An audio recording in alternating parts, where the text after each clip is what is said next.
La première question était d'Emma, qui me demandait que faire si un projet ne décolle pas malgré beaucoup de travail et d'efforts.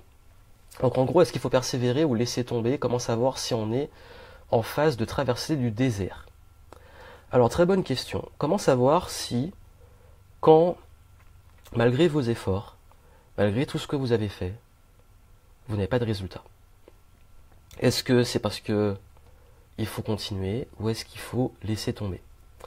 Alors c'est toujours une situation très délicate. On a beaucoup du mal à jauger les choses. Moi, si je devais donner une réponse face à ça et une approche, je pense que le plus important pour moi, c'est d'avoir des outils en fait de mesure. C'est-à-dire d'avoir une vraie démarche de mesure et de recul sur les choses. Ça veut dire que, en fait, la grosse erreur qu'on fait, c'est souvent on fait plein d'actions. On met en place plein d'objectifs, d'actions, de process, tout ce que vous voulez, mais on n'a pas de recul et en fait on a la tête dans le guidon, on se dit bon je fais ça, je fais ça, je fais ça, on a des résultats, mais on ne peut pas vraiment corréler si une action ou quelque chose a amené ce résultat. Et c'est ce qui fait qu'en fait il y a des trucs qui fonctionnent, des trucs qui ne fonctionnent pas, mais on n'arrive pas vraiment à savoir qu'est-ce qui permet vraiment d'avoir ces résultats. Et c'est pour ça en fait qu'il faut avoir cette démarche d'outils de mesure, avoir aussi un recul. Donc le meilleur conseil que je peux donner, c'est essayer d'avoir une démarche comme un sportif qui pourrait mesurer son temps, qui pourrait mesurer sa performance, qui pourrait voilà, mettre en chrono ou qui pourrait chaque fois chercher à être meilleur pour savoir vraiment s'il doit continuer à s'entraîner ou pas, ou s'il doit changer l'entraînement.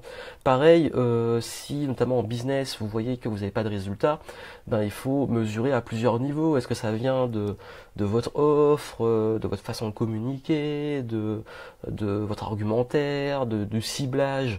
Il y a plein d'éléments qui peuvent savoir où ça coince. Donc la meilleure savoir si quelque chose, pourquoi ça décolle pas, ben c'est de comprendre pourquoi ça décolle pas.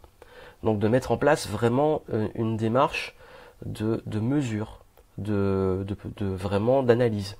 Également, autre chose, et là c'est plus pour ceux qui font par exemple enfin qui parfois ont la tête dans le guidon, c'est de demander une aide extérieure. Parce que souvent aussi, on a du mal soi-même à voir qu'est-ce qui pêche et à voir nos lacunes et nos schémas qu'on fait. Vous savez, c'est Einstein qui disait que c'est de la folie de vouloir des stades différents en répétant la même chose. Ben, c'est exactement ça.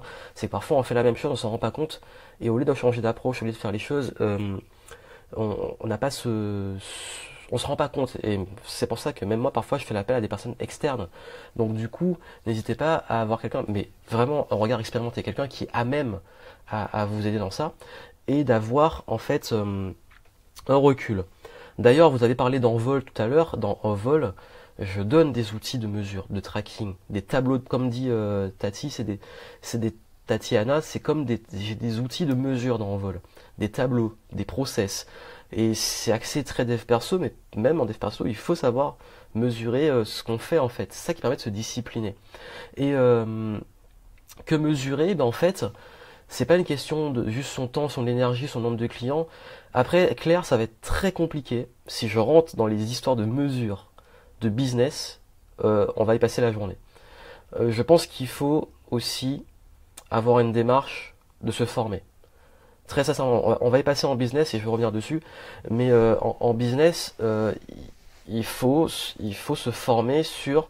Et là, je crois qu'il y a une grosse lacune, une grosse erreur qui est faite dans le domaine des infopreneurs, c'est qu'on n'apprend pas les KPIs aux débutants.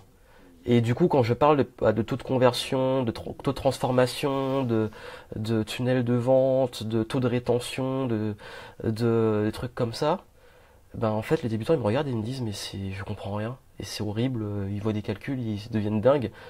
Pourtant, c'est juste indispensable. Et c'est pour ça en fait qu'il faut comprendre aussi avoir une vraie mentalité business. Et aussi, ben en fait, la mesure la plus simple à mettre en place du monde, c'est tenir un journal. Alors soit vous pouvez prendre le journal des succès que je propose, comme ça je fais mon auto-promo, journal des succès, et où je donne des outils des questions à se poser chaque jour pour voir ses progressions et voir ce qui fonctionne pas. Ou alors simplement vous tenez un journal, vous dites bah, qu'est-ce que j'ai fait et quel résultat j'ai obtenu. Et du coup, bah, par rapport à ça, si j'ai eu ce résultat, je l'analyse, donc comment je remets ça en question. Mais honnêtement, ce serait compliqué que je vous donne exactement le process, sinon on va y passer beaucoup de temps. Mais ça, je l'ai dans les programmes. Dans Envol, vous l'avez, et dans tous mes programmes business, je fournis des tableurs, des outils de mesure. Donc, si vous voulez aller plus loin, vous pouvez aller vers ces outils. Et vraiment, je pense qu'il faut avoir cette démarche.